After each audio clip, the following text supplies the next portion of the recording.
আমরা প্রায় সবাই জানি খিচুড়ি একটা সুষম খাদ্য। মানে খিচুড়িতে আমাদের শরীরের জন্য যে 6টি পুষ্টি উপাদান প্রয়োজন তার সব কয়টিই কিন্তু খিচুড়িতে পাওয়া যায়। আর ওই যে খিচুড়ি মনে পড়লেই কিন্তু জগা খিচুড়ির কথাটা মনে পড়ে যায়। মানে সব ধরনের উপকরণ দিয়েই এই খিচুড়িটা রান্না করা হয়।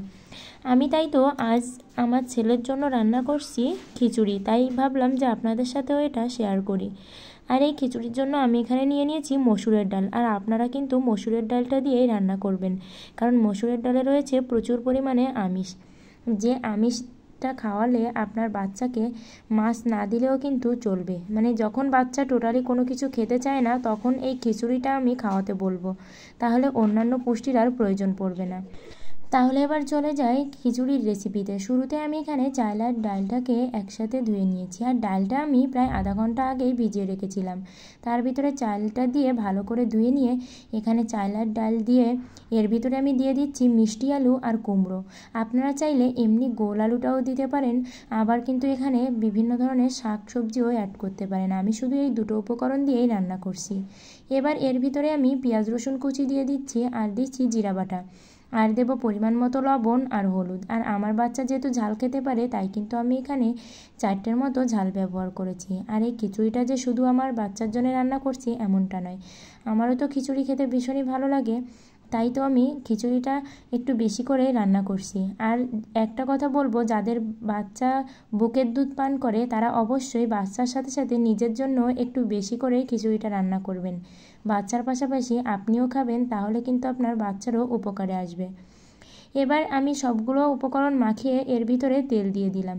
তেল দিয়ে এবার আমি চুলাটা অন করে এটাকে ভালো করে কষিয়ে নেব। খিচুড়িটা বলতে পারেন এক রকম পুষ্টির প্যাকেজ, মানে সবগুলো পুষ্টি এর ভিতরে থাকবে।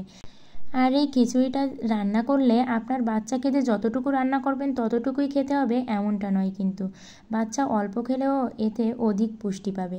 আর এতে বাচ্চার ওজনও বৃদ্ধি পাবে, সাথে সাথে মেধাশক্তিও বৃদ্ধি পাবে। তাই আমি বলবো, যখনই বাচ্চা অন্য কোনো খাবার খেতেই চায় না, যেমন আলাদা করে মাছ মাংস ডিম দুধ এগুলো দিলে খেতে চায় না, তখন বলবো প্রতিদিন অন্তত একটু করে এভাবে সবজি দিয়ে খিচুড়িটা রান্না করে খাওয়াবেন। তাহলে দেখবেন অনেকাংশেই তার পুষ্টির চাহিদা পূরণ হয়ে যাবে। এবার সবগুলো মশলা ভালো করে কষিয়ে আমি এর ভিতরে জল দিয়ে দিলাম।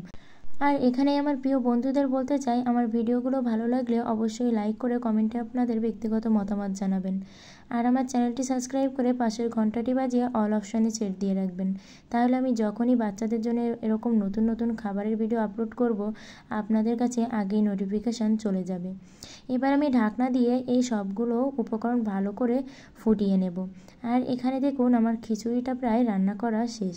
আর যেহেতু বাচ্চাদের খিচুড়ি একটু নরম করেই রাখবেন, আর আপনার বাচ্চা যদি খুব ছোট হয়, যেমন ধরেন 8 মাস কিংবা 1 বছরের একটু নিচের বয়সী, তখন কিন্তু আপনারা আরও বেশি তরল রাখবেন।